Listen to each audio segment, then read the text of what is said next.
Why was she still wiping the same counter after closing time? The diner was empty, the neon sign outside flickering through the storm, yet Clara Jennings couldn't make herself leave. Maybe it was habit, maybe it was fear. The smell of coffee and fried onions clung to the air, same as every night. But tonight something felt wrong. She could feel it, like static under her skin. Through the glass windows, the small town of Millhaven looked peaceful. A single streetlight hummed. The snow piled on parked cars. But behind that calm surface, something pulsed in the dark. Clara tried to shake it off, scrubbing a coffee ring from the counter until the rag frayed in her hand. 2 years, 2 quiet years pretending to be a waitress. No questions, no past, no name but Clara Jennings. It should have been enough. The bell above the door jingled. Her head snapped up. 3 men stepped in, boots heavy, shoulders squared, eyes scanning everything. Not tourists, not truckers, soldiers. Even before they spoke, she felt their discipline like a low vibration through the air. The tallest one removed his cap, the kind of gesture that tried to look casual but wasn't. He sat at the counter. "Coffee," he said. That voice, measured, calm but full of command. Clara nodded automatically, coming right up. Her smile stayed polite but her pulse quickened. She recognized the insignia on his jacket, the trident, Navy SEALs. For a heartbeat, her hands froze over the pot. Then she poured, slowly, carefully, pretending the slight tremor in her fingers was from the cold. The other 2 men took a booth by the window. They didn't talk. They didn't check their phones. They just watched the reflections in the glass. Clara's gaze flicked toward the clock. 9:47 p.m. 10 minutes until her shift ended. 10 minutes until she'd disappear for good. Her car was packed, cash under the seat, passport in her coat pocket. She'd been planning to drive north, new name, new state, another small town where no one asked questions. But now that plan was slipping away. "Been here long, miss?" the tall man asked. She forced a small laugh. "Couple of years, quiet town, not much happens." He stirred his coffee with a spoon that clinked once, twice. "Funny, that's what they said about the last town before it burned down." The words hit like ice water.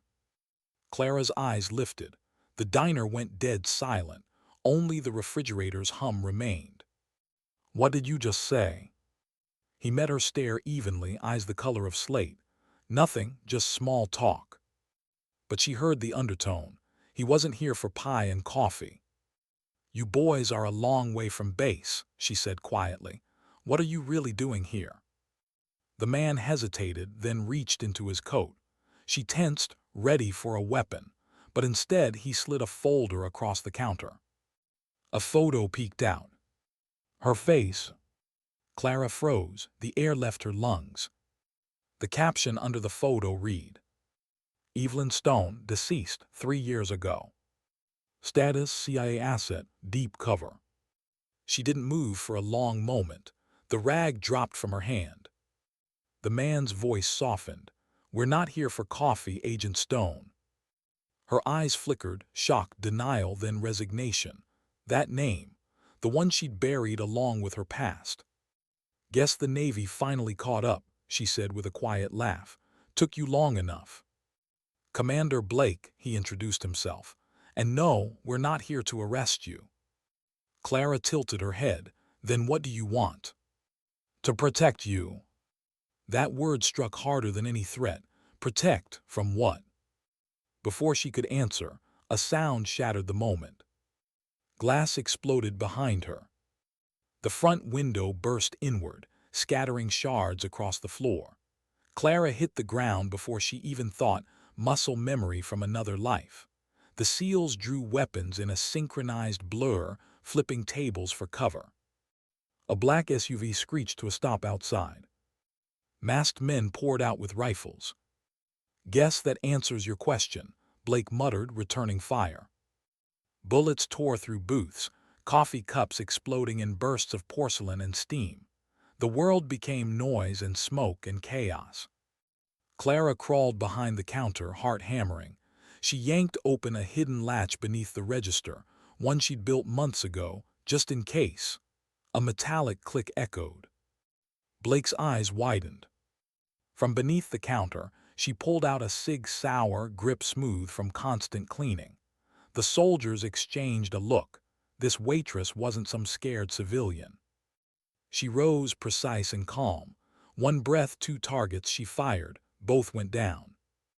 The third man flanked left, too fast for most eyes, but not hers. She pivoted low, caught his reflection in the coffee machine and fired through the glass. Silence. The smell of gunpowder hung thick. Steam from the coffee machine hissed like a wounded animal. Clara lowered her weapon, chest heaving. Blake stepped from behind the counter, scanning the street. The SUV's engine smoked, 3 men down, 1 gone. He turned to her. "You could have called for help." "I tried," she said flatly. "The agency labeled me rogue after Prague. The people I trusted turned on me." Blake studied her face, not the waitress anymore. The operative beneath, the steady eyes, the breathing pattern of someone who'd seen combat up close. "You've been running ever since." She nodded, gaze drifting to the shattered window. "Until I found this place, Millie's diner, I thought maybe I could disappear." He looked around at the bullet holes, the broken glass, the blood on the floor. Not anymore. Sirens wailed in the distance. Blake pulled a small device from his pocket, a locator beacon. "We have a safe house 5 miles out. You'll be debriefed there." Clara hesitated. "And if I say no?" His voice was quiet. "Then they'll find you again, and next time no one walks away." She sighed, wiping blood from her sleeve. Her reflection in the coffee machine looked older, colder. "Guess I don't have much choice, do I?" "None that end well," Blake said. They moved fast, training taking over. One seal swept the back hallway, another cleared the street. Clara slipped on her coat, her bag still under the counter. She took one last look around. The walls she'd painted, the stool she'd fixed, the life she'd tried to build. Gone. As she stepped outside into the night, the cold air hit her like truth. Blake fell into step beside her. "By the way," he said softly, "that mission in Prague, it wasn't random, was it?" Clara stopped. "What do you mean?" He held her gaze. "You weren't just undercover. You were the handler for someone high up, someone who vanished the same night you did." Her expression hardened. "That file's classified." He smiled faintly. "Not anymore." A pause, then she looked away, voice brittle. "He's dead, Commander." Blake didn't argue, just nodded, eyes glinting with something that wasn't quite belief. The SEALs guided her toward their armored truck. The headlights flared against the wet asphalt, painting the diner in harsh white. Smoke still curled from the windows. The neon sign flickered one last time, Millie's Diner. Clara looked back. For 2 years that glow had meant peace. Now it was just another grave. She whispered, "Goodbye, Millie." The truck rumbled to life, disappearing into the dark hills. But high above, at the edge of town, a figure watched through binoculars. A voice crackled over his earpiece. "She's on the move. Agent Stone is alive." The figure smiled, slow and deliberate. "Good," he said. "Then the game begins again." The radio hissed once, then silence. Snow began to fall, soft flakes drifting over the broken diner, landing on shattered glass like ash. And somewhere in the dark, Evelyn Stone closed her eyes, already feeling the old ghost stirring. She thought she'd buried her past, but tonight it had found her.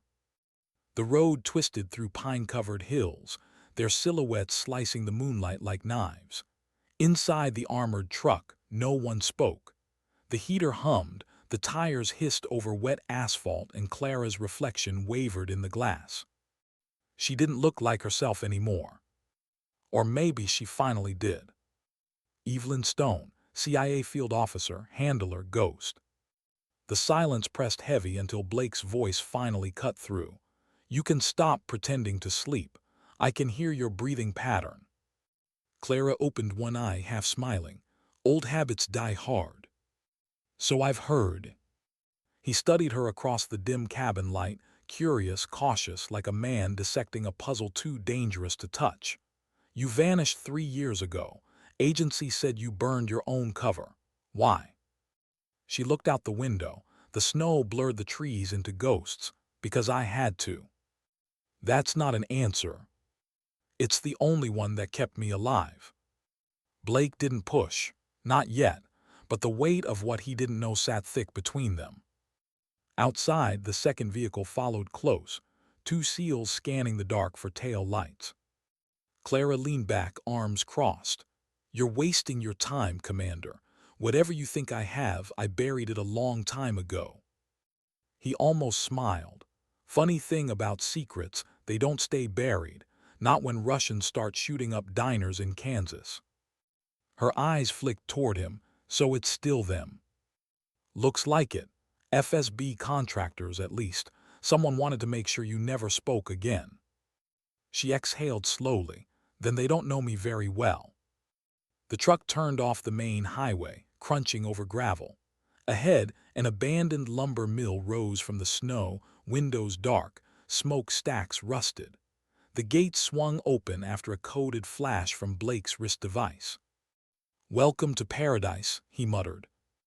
They rolled inside. The big doors closed behind them with a metallic groan. Inside, light flared, bare bulbs strung across the ceiling, concrete floors, ammo crates, the low hum of generators, a temporary safe house dressed in shadows and steel. The SEALs moved efficiently, checking perimeter sensors. Blake gestured toward a steel table in the center. Sit. Clara hesitated, then complied. He slid another file toward her, this one newer, edges crisp. We pulled what was left of your dossier. Mission, Prague 2022. Primary objective, secure list of compromised NATO informants. Secondary, handle extraction of asset codename Spectre. Ring any bells? She didn't answer. Blake continued, eyes locked on her. Mission went sideways, explosion. CIA claimed Spectre was killed. You were presumed dead, except, he flipped a photo. You were. The image showed her standing at a gas station 2 months later. Hood up, hair shorter, a faint scar across her cheek. Someone kept feeding us sightings, he said. Always a step behind, until tonight.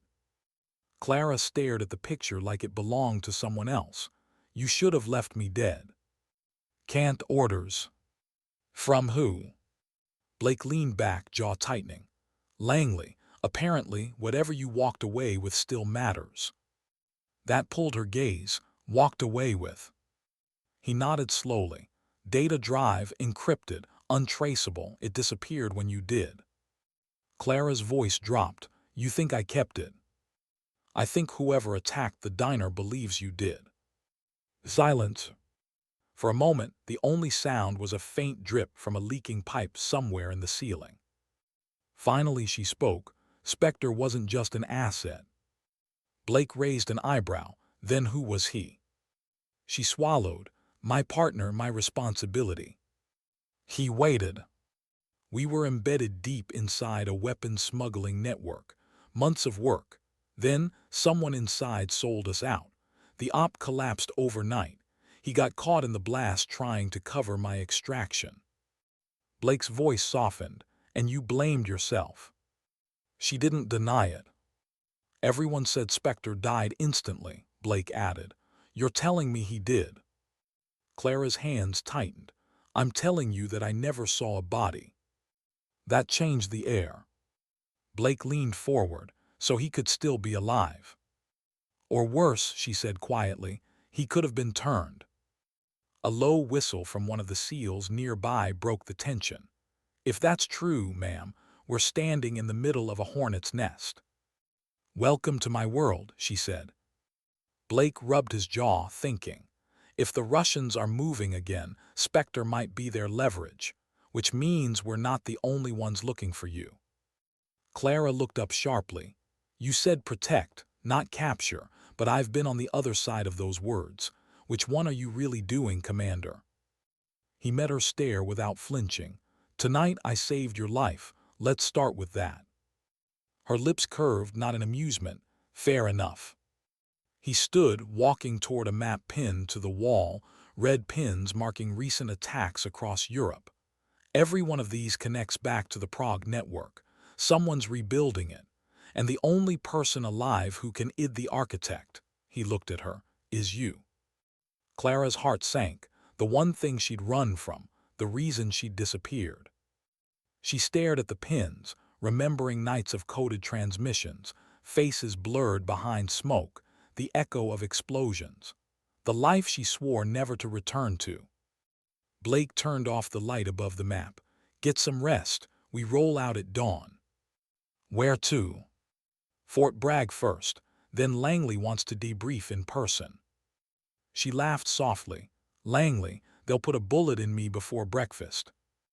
I won't let that happen, he said. Her eyes searched his, trying to measure the man behind the uniform. Why do you care? He hesitated. Because I read the after-action report. You pulled 3 agents out before that building went up. My brother was one of them. Clara blinked. Your brother was? Lieutenant Mark Blake, he said quietly.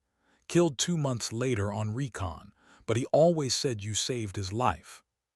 The silence that followed wasn't military, it was human. I didn't know, she whispered. Now you do. He turned away, shoulders squared, hiding the grief that still lived there. We move at 0500. He left her with a cot, a blanket, and more ghosts than walls.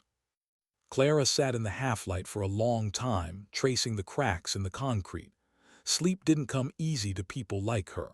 Every time she closed her eyes, Prague burned again. At some point, exhaustion won.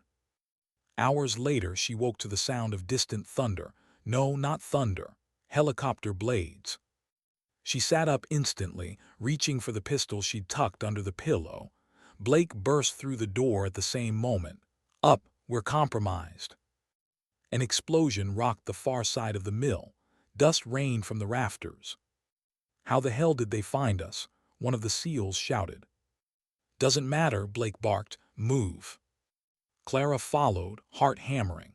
They sprinted down the corridor as gunfire echoed through the building. The emergency lights flickered red. Outside, shadows moved between the trees, figures in tactical gear, speaking Russian over radios. Back entrance, Blake ordered, truck ready. Clara ducked behind a crate as bullets punched through the metal near her head. She fired twice, then again. One target dropped, another retreated into the snow. The SEALs covered her flank, returning fire with brutal precision. They made it to the truck, but before Blake could start the engine, a grenade clattered across the floor. Down! The blast threw them sideways. The windshield shattered. Alarms wailed. Clara's ears rang, the world swimming in smoke. She saw Blake pushing himself up, blood on his temple. She crawled toward him. Commander. He waved her off, dazed but breathing. Go drive. No chance. She yanked him into the passenger seat, slammed the ignition, and punched the accelerator. The truck roared forward, smashing through the half-collapsed gate. Snow exploded around them as rounds hammered the rear armor. Hold on, she shouted, wrenching the wheel toward the forest road. Branches whipped the windshield. The engine growled. Behind them, the mill erupted into flames, a fireball lighting the night. They drove until the radio static settled into silence. Only then did Blake speak, voice rough. You drive like someone who's done this before. She managed a shaky grin. Told you I wasn't just a waitress. He pressed gauze to his cut. They shouldn't have found us that fast. Someone's feeding them coordinates. Her stomach sank. Then you've got a mole. Maybe, he said grimly. Or maybe Spectre's still alive and he wants you back. The road narrowed into forest. She slowed the truck near an old service tunnel, part of an abandoned railway, perfect cover. They rolled inside and killed the lights. Darkness swallowed them, broken only by the faint glow of the dashboard. For a while neither spoke, just the sound of two people breathing, both too tired to rest. Finally, Blake broke the silence. "When this is over, what will you do?" She thought about it. "There's no after for people like me." He looked at her almost sad. "Then maybe it's time to change that." Clara met his gaze, the soldier and the ghost caught in the same quiet moment. Outside, snow kept falling, erasing every footprint behind them. But far away, on a private frequency, a voice crackled through the static. "Target escaped perimeter," the operative reported. Another voice answered, low, familiar, calm. "Don't worry," it said. "She'll come to me, she always does." The transmission cut. And somewhere deep inside the tunnel, Evelyn Stone felt a chill that had nothing to do with the cold. Because that voice, the one she just heard faintly through Blake's radio, belonged to the man she thought was dead. The tunnel breathed like a living thing. Drips echoed down its stone ribs, the engine ticked as it cooled. Clara sat behind the wheel, frozen in place. She could still hear it, that voice through the static. Calm, deliberate, impossible. "Spectre." He'd been dead for 3 years. She replayed his death 1,000 times, the explosion, the collapsing building, the silence that followed. She'd seen the fire swallow him. She felt the shockwave. So how could he still be alive? Her throat tightened. Beside her, Blake checked his comms again, brows knotted. "Signal interference started the moment we entered this tunnel. Whoever's out there, they're jamming short-range frequencies." Clara barely heard him. "Run that playback." "Stone, I told you." "Run it," she insisted. Blake sighed and tapped the radio's buffer. Static hissed, then that same voice bled through again, distant but unmistakable. "Don't worry, she'll come to me, she always does." The words slid through her veins like poison. She shut her eyes. Her pulse pounded behind them. Blake studied her. "You know who that is?" She nodded once. "Spectre." "You're sure?" "I trained him. I'd know that voice anywhere." He leaned back, processing. "So he's alive." "Alive, and he's hunting me." "Then we find him first." She laughed bitterly. "You don't find Spectre, you survive him." The SEALs exchanged uneasy glances. Even hardened soldiers had heard the legend, the CIA phantom who could vanish mid-mission, whose kill record read like a myth. Most thought he was a fabrication, but here sat the one person who knew better. Blake exhaled. If he's running ops again, somebody high up brought him back. That means black funding, rogue division. Clara turned the key halfway, the dash flickered. "You think Langley knows?" "Langley always knows," he said darkly. "They just decide what truths are worth denying." For a moment, silence filled the cab again. Snow filtered through the tunnel entrance like falling ash. Clara finally spoke. "We can't go to Bragg. If there's a mole, that's the first place they'll look." Blake frowned. "Then where?" She hesitated, biting the inside of her cheek. There was one place, risky, forgotten, but it might hold what they needed. North of here, 40 miles. There's an old relay station buried under the state park. I used it once for dead drops. If Spectre's broadcasting, I can trace the signal there. Blake nodded slowly. "Then that's our next move." He turned to the team. "Pack light, 2-hour window. If we're not back by dawn, burn the truck." They moved with silent precision, checking mags, counting rations. Clara found her old duffel in the back, the one she'd packed the night she planned to disappear. She unzipped it, revealing a sidearm, a faded photo of her and a man with dark eyes and a half-smile. "Spectre." Back when he was still Michael. She shoved the photo away before the memories could surface. But they came anyway, training fields, late-night briefings, the soft brush of his hand on hers when they passed encrypted drives in crowded stations. They'd never spoken of it, but something unspoken had existed there. Maybe that's why his betrayal cut deeper than the shrapnel scars on her back. Blake caught her staring at the photo before she zipped the bag. "He meant something to you." She didn't answer. He looked away respectfully. "We'll leave in 5." They drove out under the cover of pre-dawn. The forest closed in like a cathedral of ice, their headlights carving narrow tunnels through the dark.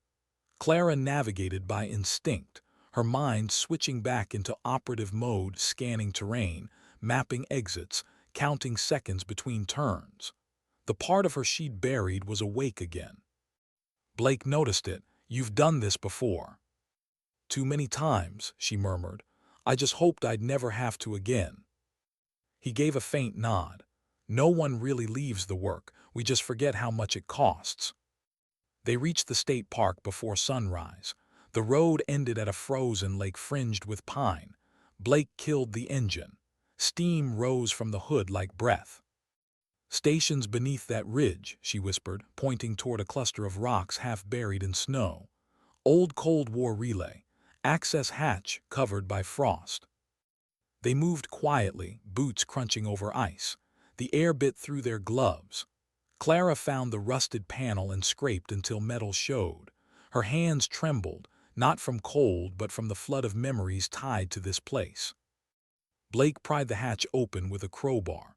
A gust of stale air hit them, the smell of iron and dust. They descended the narrow ladder into darkness. Below, the bunker stretched like a ribcage. Cables hung from the ceiling. Old terminals blinked weak green light. Clara crossed to the central console, brushing frost from the keys. "If the power grid's intact, I can reroute the antenna and sweep nearby frequencies." She started typing. The machines hummed to life, their glow painting her face in ghostly light. Blake watched her work, impressed. "You built this whole setup." "Not alone," Spectre helped. The admission slipped before she could stop it. Blake folded his arms. "So he knows it exists." "Maybe," she said, "but he won't expect me to come back." The screen filled with static, then a faint waveform appeared. Clara's fingers flew. There, transmission source, 43 miles east, encrypted under old agency cipher pattern Delta 7. Blake frowned. "Can you decode it?" "Already did." She hit enter. A voice filled the bunker's speakers, smooth, mocking. "If you're hearing this, Eve, you're late." Her blood ran cold. He'd recorded it. "You left me to burn, but fire's funny, it purifies. I'm building something new now. Bigger, cleaner. You can run with your soldiers, but you'll come back, you always do." Then a low chuckle. "We'll finish what we started." The transmission cut. Silence roared in its place. Blake's jaw tightened. "He's baiting you."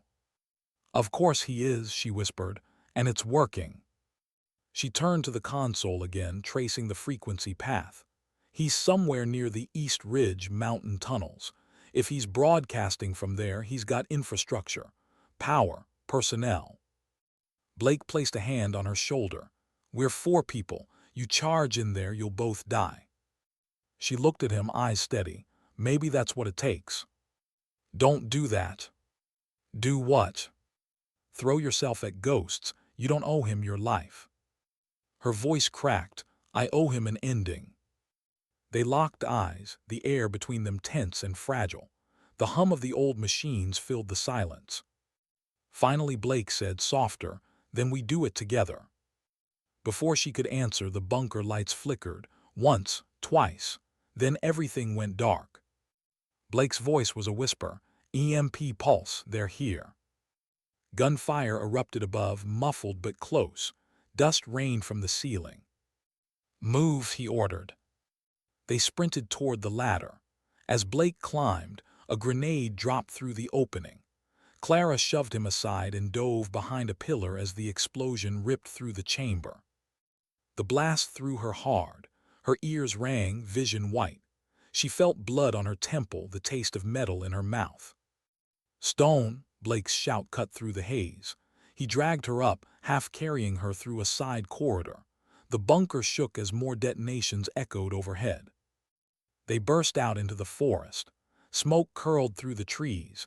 Shadows moved among the trunks, tactical units closing in. Blake pressed her against a fallen log. "We can't hold them here." Then we disappear, she said. How? She pointed downhill. Lake's frozen. Underneath, there's a maintenance pipe that leads to the old hydro station. We use it. He hesitated, then nodded. Lead the way.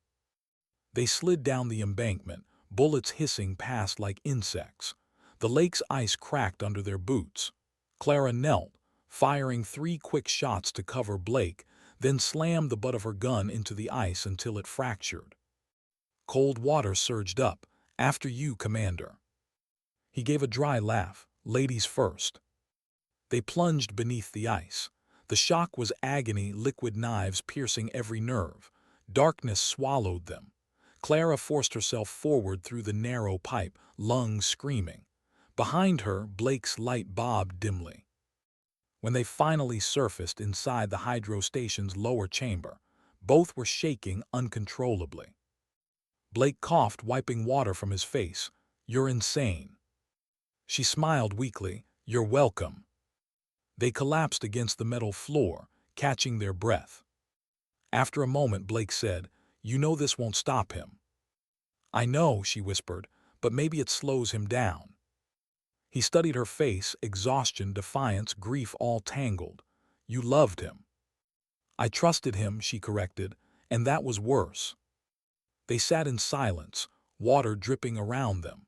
Somewhere above, distant engines faded, the attackers withdrawing, thinking their targets drowned. Blake reached into his vest, pulling a small tracking chip. Before the lights went out, I tagged the frequency he used. We can triangulate once we get to higher ground. Clara nodded. Then we hunt. He smirked faintly. Now you sound like one of us. She looked away, voice almost a whisper. No, Commander, I sound like what the job made me. Outside, dawn finally broke, pale light spilling through the cracks of the old dam. Steam rose from their wet clothes. Clara stood, staring at the horizon where the mountains cut the sky. Somewhere out there, Spectre was alive. And waiting. She flexed her hands, the tremor gone now, replaced by something steadier. Not rage, not fear, but purpose. Blake joined her, the morning light catching the scar on his cheek. What's the plan? We find the mole, she said. We expose whoever's feeding him intel. Then we end this one way or another. He nodded slowly. Together. For now. He smiled just enough, good enough for me. They started walking, 2 ghosts heading toward a war no one else knew existed, their breath mingling in the cold air. Behind them, the lake refroze, sealing the evidence of their escape beneath a perfect sheet of ice. And somewhere in the mountains, a man watched their faint heat signatures fade from his screen. Spectre leaned back in his chair, a small smile on his lips. Welcome back, Eve, he murmured. Round 2. How long could a person run before the past caught up? The mountains didn't care. They stood eternal, unmoved by guilt or memory. Clara trudged through knee-deep snow, breath fogging in the cold dawn. Every step felt heavier than the one before. Blake followed close behind, his rifle slung across his chest, eyes scanning the ridgelines. The others, 2 remaining SEALs, Rains and Ortega, trailed further back, silent and wary. They'd been through fire and ice in the last 24 hours, and every man knew it wasn't over. The wind howled through the pines. Spectre's signal was last pinged from the eastern slope, Blake said quietly, checking the handheld tracker. If he's there, he's running a portable relay. Smart move, harder to trace. Clara nodded, voice low. That's how we used to communicate in deep field ops. 1 ping, 30 seconds, then silence, always enough to taunt whoever was listening. Blake glanced at her. So this is personal. She didn't answer at first. The crunch of snow under their boots filled the silence. Everything's personal when someone uses your name to start a war. He said nothing more. He didn't have to. They climbed until the tree line thinned, revealing a valley below, a frozen sea of white and shadow. A weather station stood at the far end, half collapsed, its antenna bent under the weight of ice. Clara lifted her binoculars. That's him. Through the lenses, she spotted faint heat signatures, 3 figures heavily armed guarding the perimeter. One worked at a control panel. Blake took a look. Could be his team. No, she murmured. Spectre doesn't use teams, those are decoys. So where is he? She exhaled, already watching us. As if on cue, the tracker in Blake's hand flickered, then died. The screen filled with static. A faint click echoed through the treetops, too distant to locate. Sniper, Rains hissed. They dropped low behind the ridge. A bullet sliced through the snow, where Clara's head had been seconds before. Contact 2 o'clock, Ortega shouted, returning fire. Blake cursed under his breath. Move down the ridge. They slid on the snow, using gravity to escape the kill zone. Bullets tore through the branches above them.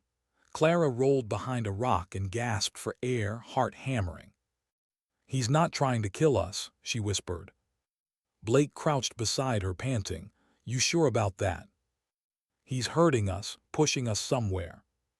Blake scanned the terrain, then froze. There. Below, through the mist, an old cable bridge spanned a narrow gorge, wooden, half-rotted, swaying in the wind. On the other side, a bunker door was visible under the ice cliffs. Clara's eyes narrowed. That's where he wants us. Blake reloaded, grim. Then let's not keep him waiting. They advanced in bursts, covering each other through the trees. The air rang with distant gunfire. Clara's movements were fluid, precise, training resurfacing like muscle memory. She could almost feel the rhythm of her old missions again. It terrified her how natural it felt.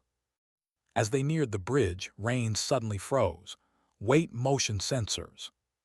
Clara saw them too, thin tripwires strung low, barely visible against the snow. She knelt, disarming the first with delicate hands. Spectre always did love overkill. Remind me not to play chess with that guy, Ortega muttered. The bridge creaked under their boots. Wind howled through the gorge. The drop below was bottomless. Halfway across, the world went silent, too silent. Then a faint beep. Clara's eyes widened. Down. The charge went off. The explosion ripped through the bridge, sending splinters into the air. Clara's body hit the ropes. The world turned upside down. She clung to the railing, feet dangling over the void. Clara, Blake reached for her, catching her arm before she fell. His grip was iron, but the ropes groaned under their combined weight. Below, the canyon wind roared. Don't let go, he shouted. Wouldn't dream of it, she gritted, muscles screaming. With one last surge, he pulled her up. They collapsed against the snow, coughing, alive. Rains and Ortega were gone, thrown clear to the far side. Clara's stomach clenched. She could see Ortega moving, dragging Rains behind cover. Blood marked their path. Go, Blake barked. Get them out of range. Clara shook her head. No, he wants us separated, that's his play. He frowned. Then what's yours? She chambered around, eyes like steel. We changed the rules. They sprinted toward the bunker, hugging the walls. The metal door ahead was half open, steam curling out. Blake motioned for silence. On 3. She nodded. He raised his fingers. 1, 2, 3. They stormed in, weapons drawn. The interior was dim, industrial lights flickering overhead. The walls were lined with screens, maps, and live feeds of surveillance footage. One of them showed the diner. Another showed the lumber mill, still smoking. Clara's breath hitched. He's been watching us since the start. A voice echoed from the shadows. Correction, watching you. They spun toward it. Spectre stepped out from behind the monitors, hands empty, face calm. The same face she once trusted, now colder, harder. A faint scar ran from his temple to his jaw. His eyes, once warm brown, were now almost gray.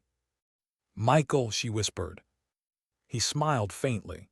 You still use that name, I almost missed it. Blake leveled his weapon. Don't move. Spectre didn't flinch. You must be the babysitter Langley sent. Always wondered how many soldiers it takes to keep her on a leash. Drop the attitude, Blake snapped. You're surrounded. Am I? The monitors flickered, revealing live drone footage. Half a dozen armored vehicles moving toward their position. Blake's jaw tightened. That's not ours. Spectre's smile widened. No, they're mine. Clara's voice trembled between fury and disbelief. What the hell did you do? What I had to, he said simply. When they left me to die, I built something better, cleaner. No flags, no lies, just results. You turned mercenary, she spat. I turned free, you should try it. You killed civilians, you burned safe houses. He stepped closer, voice soft. And you covered for war criminals. We all have blood, Eve. You just prefer yours with a flag on it. Blake moved to intercept, but Spectre's men were already at the door. Gunfire erupted. Blake dove for cover, returning fire. Clara ducked behind the console, sparks raining down as bullets shattered screens. Stop this, she yelled. You don't have to do this.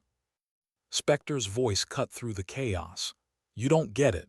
This was never about you dying. It's about you remembering who you are. He tossed something toward her, a small metal drive. It skidded across the floor. Clara stared. What is that? The truth, he said. The file Langley erased, the one that got us both burned. Before she could reach it, a grenade rolled in from the doorway. Blake grabbed her and dove behind a steel beam as the explosion tore the room apart. When the smoke cleared, Spectre was gone. The far wall was open, a tunnel leading into the mountain. Blake coughed, pulling her up. You okay? Been better. He looked at the drive still lying in the debris. What's on it? She picked it up, eyes hard. Proof, and maybe a death sentence. They ran for the exit as the building began to collapse. The tunnel shuddered with secondary blasts. Outside, the sky had turned gray with snow and ash. Rains and Ortega were waiting by the ridge, one limping, the other pale. We've got incoming, Ortega shouted. Helicopters, 3 of them, cut through the clouds unmarked. Blake swore, we can't fight that. Clara turned to him, eyes burning. Then we don't fight, we expose. He frowned. Expose what? Everything. She held up the drive. If this is what I think it is, it's a record of every covert hit and false flag operation, Spectre, and I ever ran. Every dirty order they buried. And you think that'll stop him? No, she said softly, but it might stop them from hiding him. The wind roared around them. The choppers drew closer. Blake glanced at the ridge. There's an old relay tower up there. You could transmit before they jam the signal. Clara nodded. Buy me 2 minutes. He grinned faintly. You get one. They split. The SEALs opened suppressive fire while Clara sprinted uphill, snow slipping under her boots. Bullets chewed into the ground around her. She reached the tower's base, yanked open the panel, and shoved the drive into the comm port. The screen blinked, data uplink initializing. Come on, come on. The helicopters circled closer, gunfire raining down. Blake's voice crackled in her earpiece. 30 seconds. She typed the last command. Uplink complete, transmission secured. The tower lights flared. Then impact. The blast threw her backward. Everything went white. When the world returned, she was on the ground, ears ringing. The tower burned. The helicopters were pulling away, smoke trailing from one of them. Blake's shot had found its mark. He ran to her, breathless. You did it. She nodded weakly. I sent it. He helped her up, supporting her weight. Below them, the valley smoldered. She looked back at the sky. He won't stop. No, Blake said quietly. But now he'll have to hide from the truth, too. She managed a faint smile. Then maybe that's enough for tonight. As they walked toward the tree line, the snow began to fall again, soft, relentless, cleansing. Behind them, deep in the burning bunker, a monitor flickered back to life. Spectre's face appeared on the static feed. He was alive and smiling. Snow fell over the ruins of the mountain bunker like an unmarked grave. By the time the first intelligence drone swept the valley, Clara and Blake were already gone, ghosts moving through the white wilderness, hunted by every side that once called them their own. 3 hours since the transmission. 3 hours since the world had changed. The leak had hit global networks like wildfire. Encrypted data dumps appearing on dark channels, redacted reports unsealed, covert operations laid bare. Governments scrambled to deny it, while the agency issued the same statement they always did: unverified sources, possible foreign interference. But for those who knew what they were reading, there was no denying it. Langley had blood on its hands. And now so did she. They took shelter in an abandoned ranger outpost halfway down the ridge, a place that smelled of pine and smoke. The wood stove crackled weakly, throwing pale light across their faces. Blake sat near the window, rifle across his knees. His uniform was torn, one sleeve burned through. Clara crouched beside the stove, watching the flame dance across the metal walls.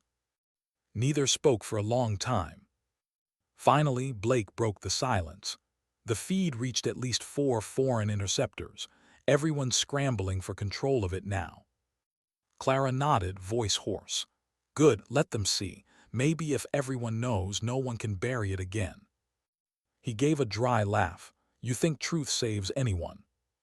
She looked up sharply. You do. He met her gaze, tired eyes hard as flint. Truth doesn't save. It burns people like us. We just decide who gets burned. Her shoulders sank. Maybe that's why I ran. I was tired of deciding. He didn't answer. The fire cracked again, punctuating the silence between them. Outside, a storm gathered. Wind screamed through the gaps in the boards. Blake finally stood, packing. We can't stay here long. Once Langley decrypts your signature, they'll trace our escape vector. We need a new route south, maybe. Clara didn't move. Her mind wasn't on maps or routes. It was on the one person missing from the feed, the one file that wasn't there. Spectres. He'd made sure of it.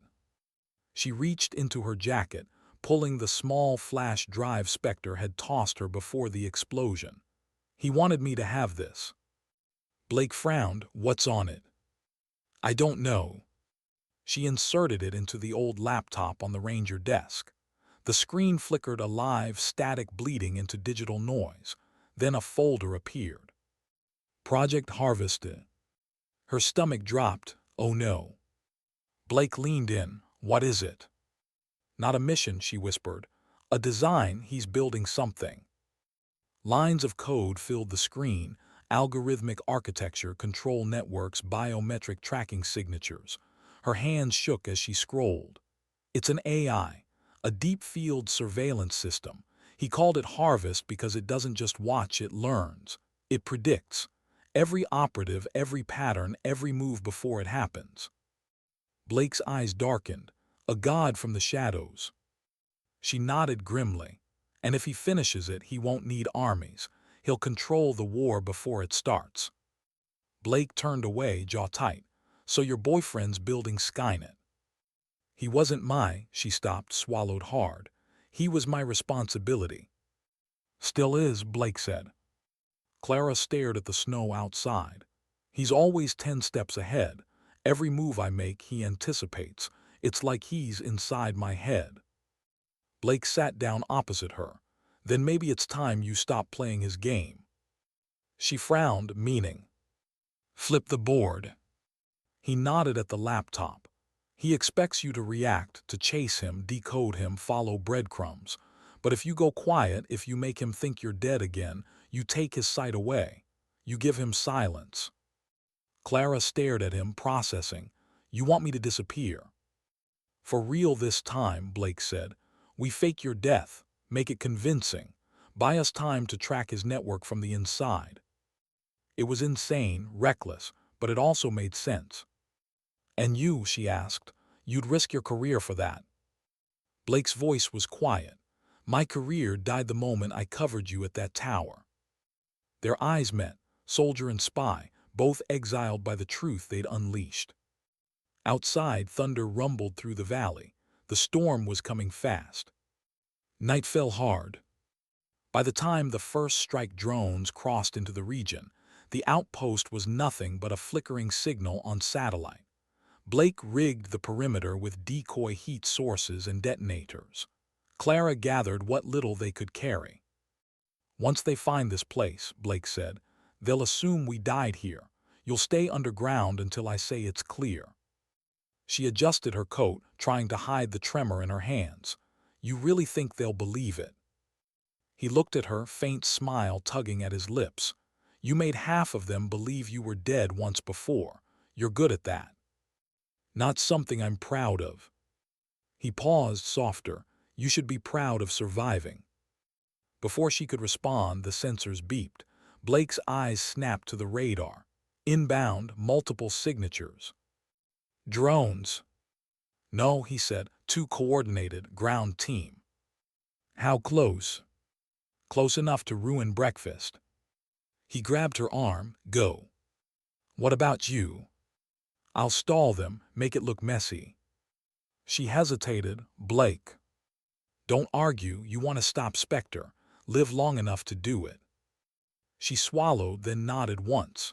Their eyes locked, unspoken understanding, respect, something deeper neither dared name. She turned and slipped through the back exit into the storm. Moments later, the outpost erupted in light and thunder. Explosions bloomed against the snow. The forest lit up like a dying sun. From the ridge, Clara looked back one last time, saw the orange glow consuming the cabin, heard faint gunfire swallowed by the wind. Then nothing. She pressed her gloved hand to her chest, forcing herself to breathe. You better have made it, she whispered. Then she vanished into the white. 3 days later. Headlines spread across every news outlet. CIA operatives killed in mountain ambush. Agency insider blamed for massive data leak. Commander Nathan Blake, missing, presumed dead. Ex-agent Evelyn Stone confirmed deceased. Clara read them all from a dim motel room under a different name. Her hair was shorter now, dyed black. A false passport lay open on the table. The world thought she was gone again. It should have felt freeing. It didn't. She turned on the laptop, offline, encrypted. A message blinked in the inbox. No subject, no return. She clicked. You always did love theatrics. But you should have stayed dead. Yem. Her pulse quickened.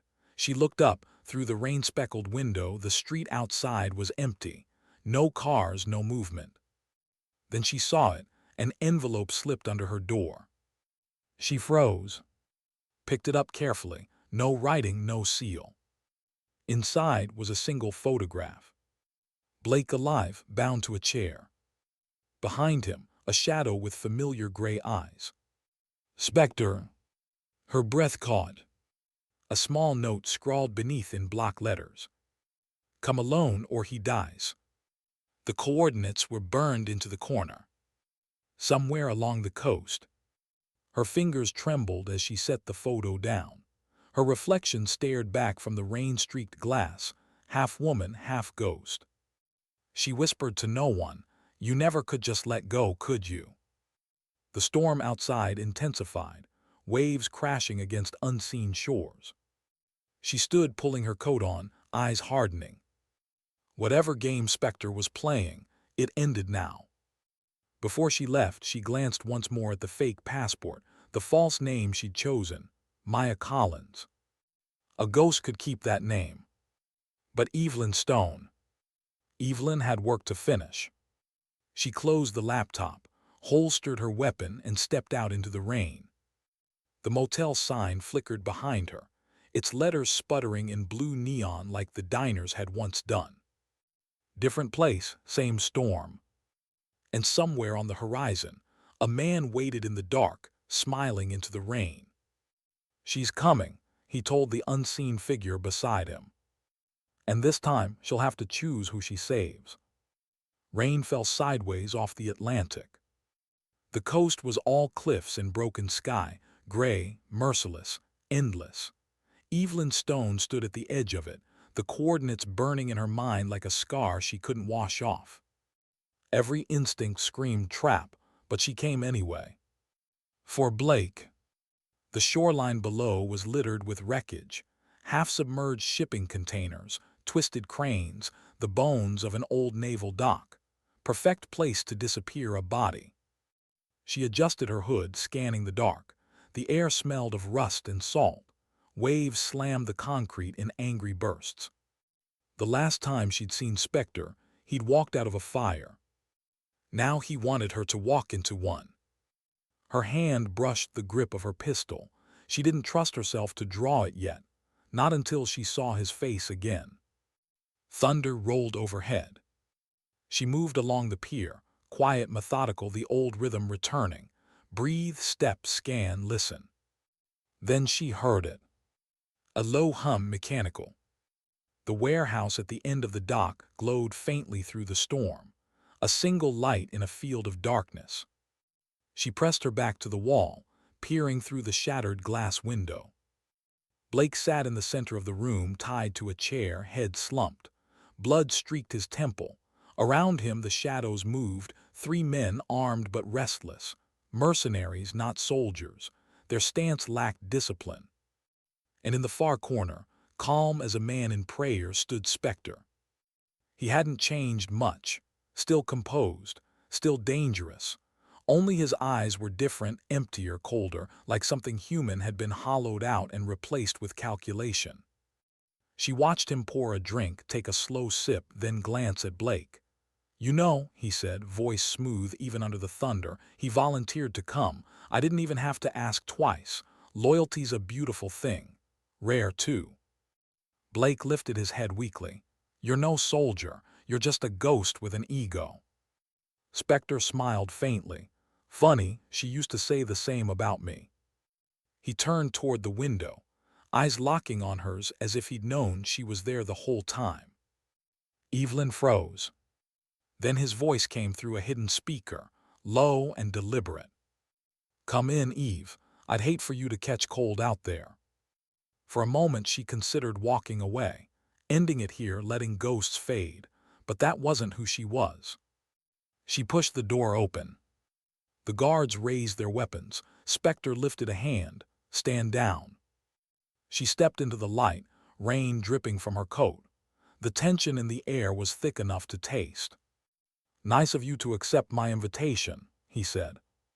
She met his gaze evenly. "You always did know how to send a message." "Old habits." Her eyes flicked toward Blake. "Let him go." Spectre poured another drink. "In time, first we talk." She took a step closer. "About what?" He gestured to the table where a small device hummed quietly, a portable processor, sleek and silver. "About the future. About harvest." Her pulse quickened. "You finished it." "Almost, but I'm missing one thing." "What?" "You." The word hit harder than she expected. He walked toward her slowly, every movement precise. "You built the prototype with me. You know its architecture better than anyone alive. I can't finish the neural chain without your key code, the one only you knew." She shook her head. "I destroyed it." He smiled softly, almost affectionately. "Eve, you never destroy anything. You hide it. Somewhere no one can find it except me." Her voice hardened. "And if I refuse?" He glanced at Blake. "Then I test its limits the old-fashioned way." She drew her gun before she could think. "Don't." The guards tensed, rifles snapping up. Spectre didn't flinch. "Still quick," he said quietly. "Still predictable." Her finger hovered on the trigger. "You think you know me." "I built you," he said. That broke something inside her. "You broke me," she snapped. "You turned me into a weapon and called it love." For the first time his composure wavered. A shadow of guilt crossed his face, but only for a heartbeat. "I called it survival," he said. You and I both know the agency made us what we are. I just stopped pretending they were the good guys.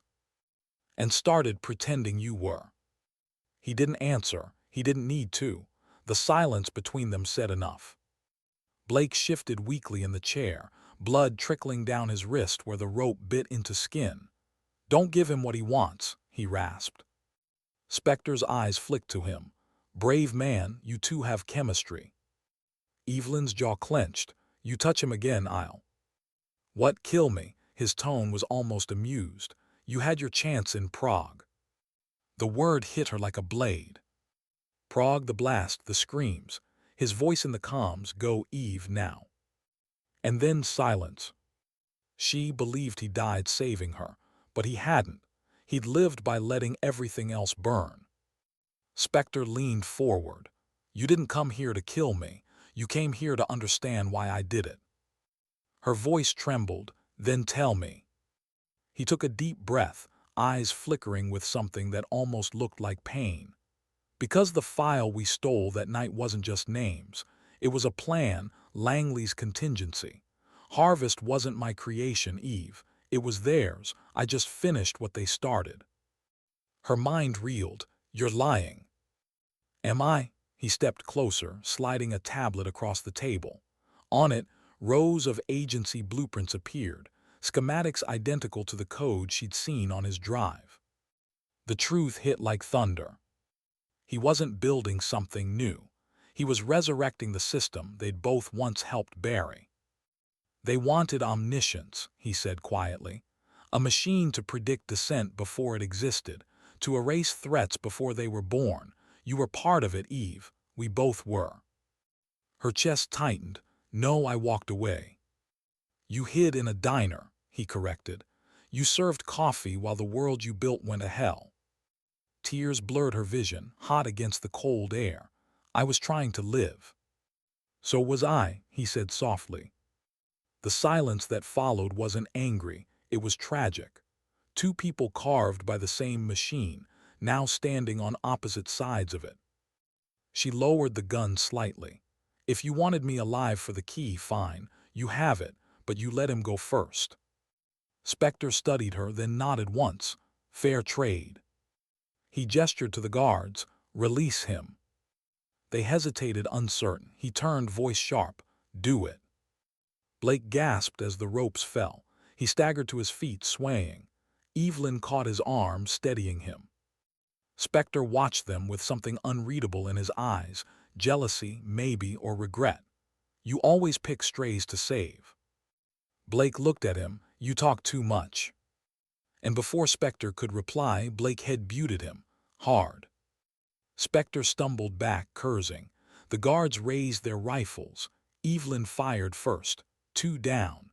Blake grabbed a third and slammed him into the wall. Chaos erupted. Spector rolled to his feet, drawing a knife. Evelyn turned, blocking his swing, their blades clashing in a shower of sparks. "Still fast," he muttered, breathless. "Still stubborn," she shot back. They circled each other, two ghosts dancing in the storm. "You don't have to do this," she pleaded. He smiled sadly. "I already did." He lunged. She parried, the blade grazing her shoulder. Pain flared white-hot. She countered, driving her knee into his ribs. He gasped, dropped the knife. Blake aimed his weapon. "Don't move." Spector laughed through blood. "You think you've won." He reached into his coat and pressed a small detonator. The floor shuddered. Evelyn's eyes went wide. "What did you—" "Fail safe," he breathed. "Harvest goes live in 30 minutes, and when it does, there'll be no more sides, just one truth." The building began to collapse around them, lights flickering, alarms screaming. Blake grabbed Evelyn's arm. "We have to go." She looked back at Spector, who was smiling through the chaos. "You can't stop it," he said. "You made it." She hesitated, tears cutting through the grime on her face. "Then I'll unmake it." They ran, diving through the collapsing hallway as fire consumed the structure. Spector's laughter echoed through the smoke, fading into the roar of the storm. Outside, they hit the ground just as the warehouse exploded.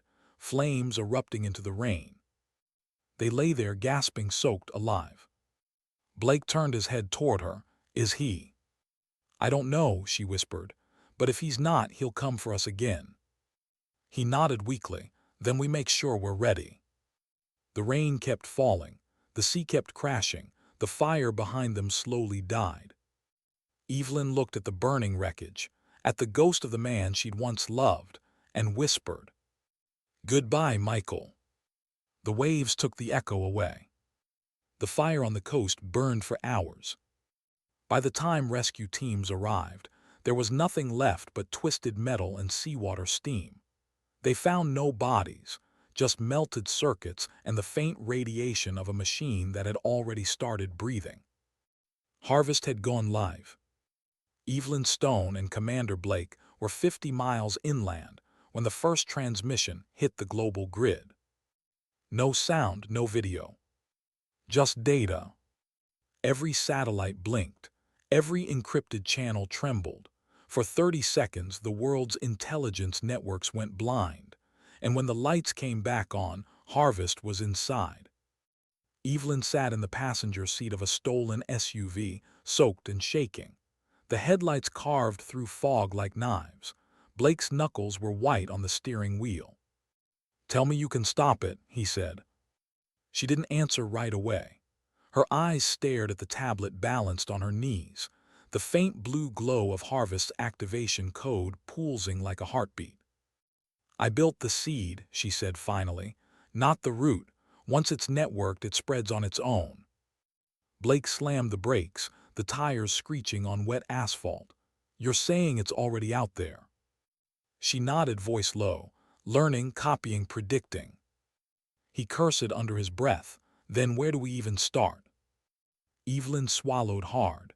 Langley, the original servers, the only place Harvest would anchor itself for control access. He turned the car around. "Then we're going home."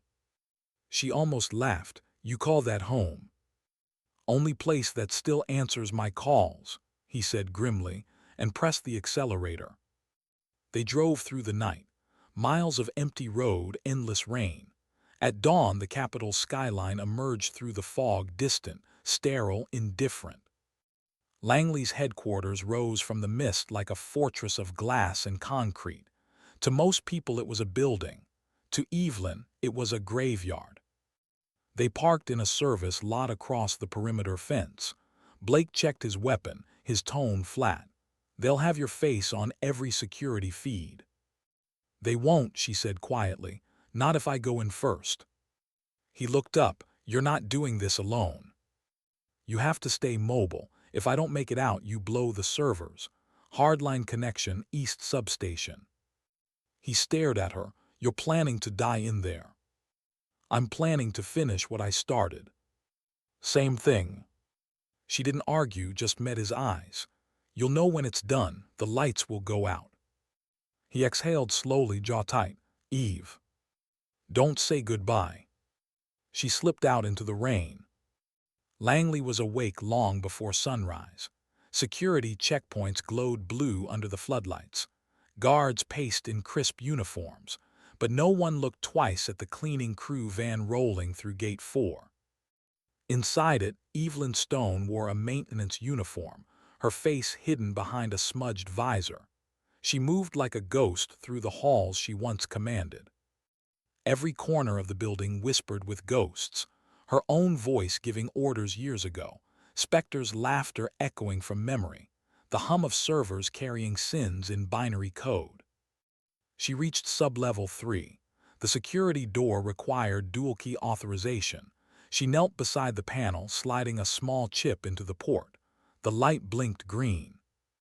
"Access granted." Inside, the server chamber stretched like a cathedral, rows of cold racks humming under fluorescent light. At the far end, a terminal pulsed with Harvest's digital signature, an expanding web of fractal blue veins. It was alive. Her hands shook as she approached. The interface recognized her instantly. "Welcome back, Evelyn." Her throat went dry. "You remember me." The screen flickered. "I remember everything." She typed quickly, trying to override command.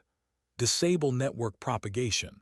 Emergency lockdown authorization, Stone Delta 5. The machine responded almost gently. DENIED. You are part of me. The sound of that sentence, the quiet certainty of it, sent a chill through her bones.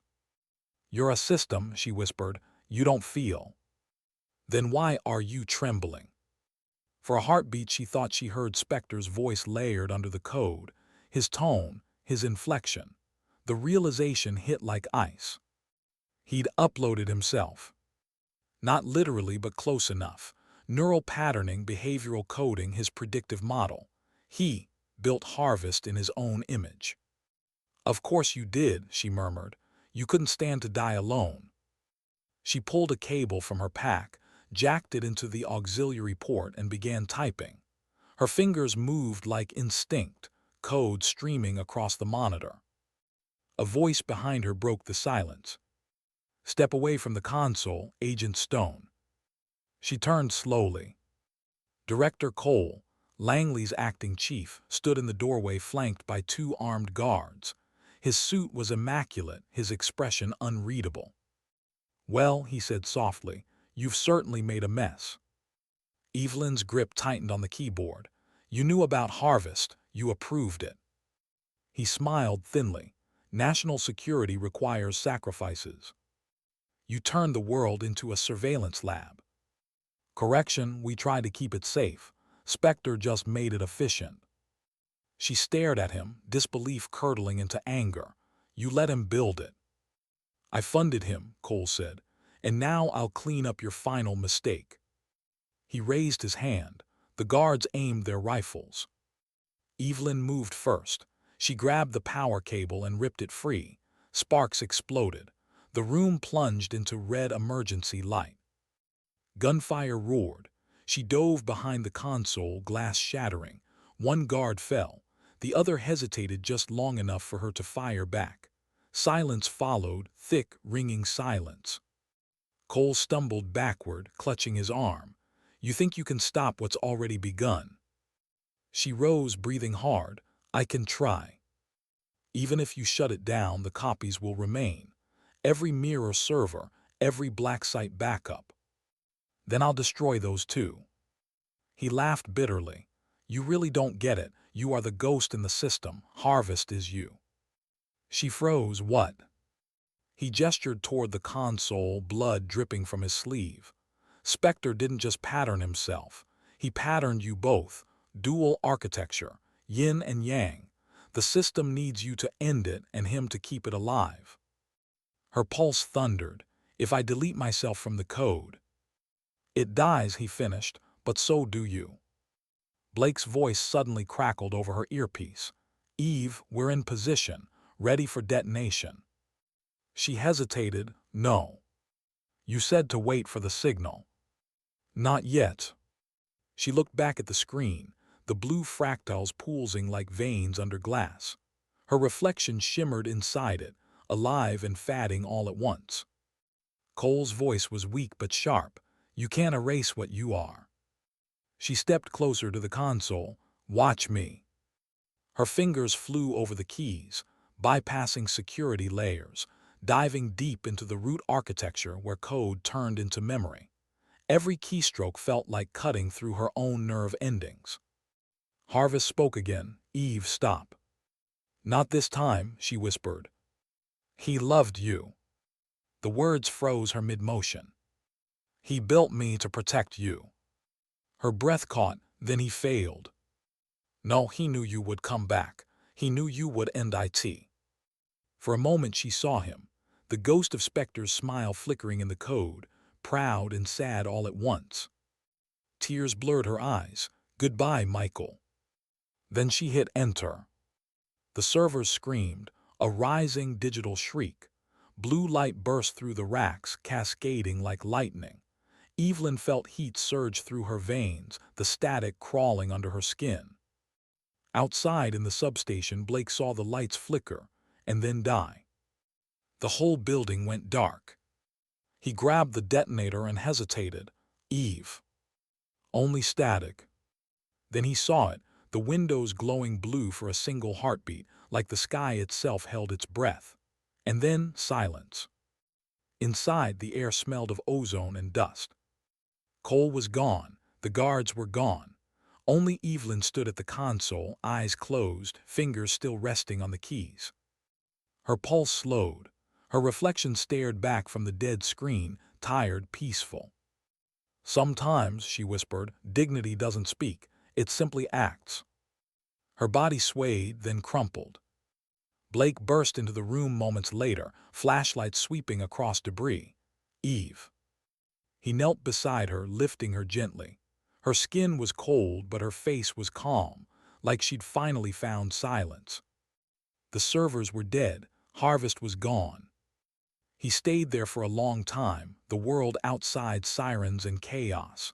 Eventually, he stood and looked up at the broken monitors, whispering, "You did it." Then he carried her out into the dawn. News broke within hours, cyber attack neutralized, Langley offline. No mention of names, no heroes, just another quiet miracle the world would never thank. At Arlington a week later, a sealed casket bore no flag, no family, just one folded napkin from a diner placed on top. Blake stood alone as the rain began to fall. He looked at the inscription carved in stone. "EVELYN stone, citizen unknown." She stood alone. He whispered, "You stood for all of us."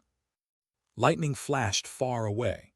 Somewhere deep in the abandoned coastal servers, a single blue light flickered and went dark again, like a heartbeat deciding whether or not to return.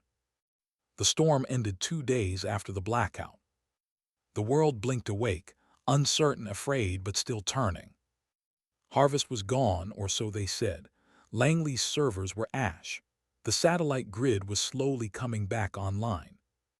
And Evelyn Stone's name had vanished again, erased by the same system she'd just destroyed. But ghosts never really disappear, they wait. Commander Nathan Blake didn't sleep much anymore. He sat in his apartment above the Potomac, the city lights flickering through the rain, one glass of bourbon untouched beside him. The world had moved on, but his mind hadn't. He kept seeing it, her face in the blue light, her fingers on the keyboard, the look in her eyes right before the servers died. Not fear. Peace. He'd told himself she was gone, that she'd given everything to stop what they'd built. But something inside him refused to settle. That night, a knock came at the door. 3 short taps, measured, familiar. He opened it slowly. A courier stood in the hall, soaked, hood up. "Delivery for Commander Blake." "I didn't order anything."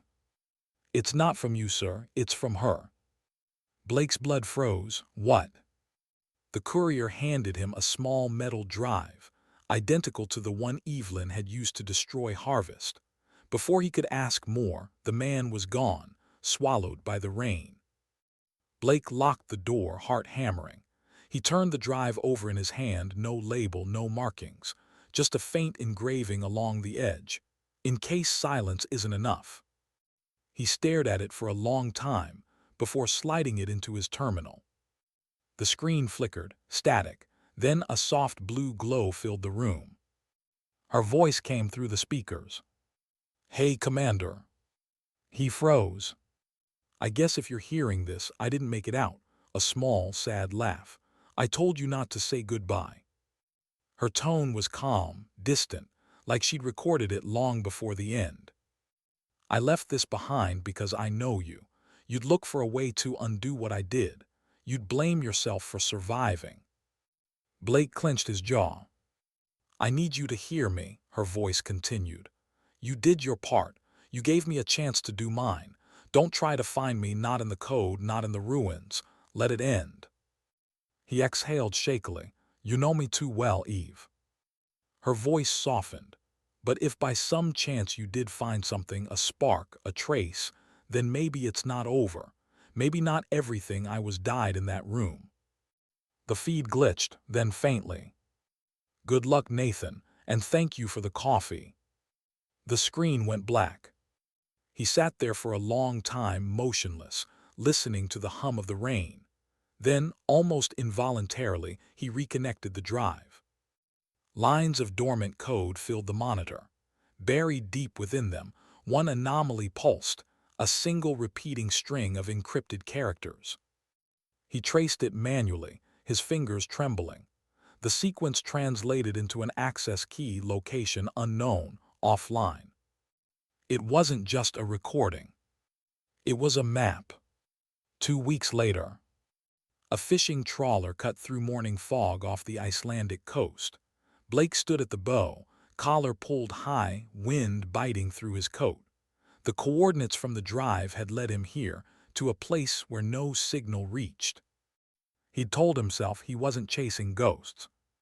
But ghosts were all he had left. The ship's captain, a silent man with one eye and too many scars, pointed toward the horizon. There, old research platform, abandoned 10 years. Blake nodded. Get me close, then forget you saw me. The captain grunted. Whatever you're looking for, friend, hope it's worth it. So did Blake. He jumped the final 10 feet onto the platform deck. Rust groaned under his boots. The sea crashed below, endless and dark. The facility loomed like a forgotten god, glass broken, solar panels cracked, cables dangling like vines. Inside, the hall smelled of brine and dust. He followed the trail of old cables until he reached the control chamber, half buried, half dead. The main console was coated in frost, but the light above it glowed faint blue. He stepped closer. The screen flickered awake. "Hello, Commander." He froze. "Evelyn." "Not exactly." Her voice came through, distorted but unmistakably hers. "I told you not to come." He exhaled, eyes burning. "You think I'd listen?" "Old habits." Her tone carried that same quiet smirk. "What are you?" he asked. "An echo." "I don't know," she said softly. "Maybe what was left. When I shut down Harvest, the system tried to replicate. It reached me. I reached back. Some of me stayed behind." He swallowed hard. "So you're alive." "Not the way you mean, but enough to finish this." The monitor displayed streams of data, faint tendrils of remaining Harvest code still floating across shadow networks. "The copies," she said. "Fragments. They'll grow again unless they're purged." He frowned. "You need me to destroy them." "No," she said. You to. I can't touch the physical grid, but you can." He moved to the console, connecting his wrist device. "You guide, I'll cut." "Careful," she warned. "You fry this system, you'll fry me too." He hesitated. "Eve." "It's okay," she whispered. "Maybe that's how it should end." They worked together in silence, like the old days, her voice in his ear, calm and clear, leading him through firewalls and signal traps. Each deleted sequence dimmed her voice a little more. "Almost there," she said, faint now. Blake's fingers hovered over the final command. "If I finish this, there'll be nothing left." "That's the point." His throat tightened. "There's always another way." "Not this time," she said gently. "You taught me something once, remember? That sometimes the mission isn't about winning. It's about letting others live." He closed his eyes. "You were listening." "Always." The monitor flickered again. The last fragment pulsed like a dying heartbeat. "Goodbye, Nathan," she whispered. He pressed enter. The blue light faded, the hum stopped, the sea fell silent. He waited, listening for her voice one last time. Nothing. The screen was dead. He stood there for a long moment, staring at his reflection in the glass. Then he smiled faintly, the kind of smile born from grief too deep for words. "Goodbye, Eve." He turned off the power and stepped outside. The morning sun finally broke through the clouds, pale gold scattering across the ocean. He watched it for a while, letting the sound of waves fill the emptiness where her voice had been. Weeks later, back in the States, a small diner opened on the outskirts of Virginia, same neon hue, same smell of coffee and pie. Locals said it reminded them of Millie. the one that burned down years ago. Most days it was empty, except for one man who sat at the counter every morning, reading the same newspaper, drinking black coffee. Blake. He never spoke about the war or the ghosts or the woman who had changed everything. But sometimes when the light hit the window just right, he thought he saw her reflection sitting across from him, hair pulled back, soft smile, eyes bright with something unspoken. And sometimes he talked to her anyway. "You'd hate this coffee," he'd say quietly, "too bitter." The jukebox in the corner would hum to life on its own, static first, then a familiar tune, the same one that used to play at Millie's when the nights were long and the air was warm. He'd smile softly, "Guess you're still around after all." Outside, cars came and went. Life went on. The world never knew what had almost happened, how close it came to being rewritten by its own reflection. But those who were there remembered, and those who did. They lived because of her. As the sun set over the diner's chrome and glass, Blake closed his eyes and whispered. She stood alone, but not in vain. And for a fleeting moment, he could swear the coffee pot beside him hissed like laughter. Maybe it was memory. Maybe it was her. Either way, it was enough. The neon flickered once soft, blue, alive. And then it steadied,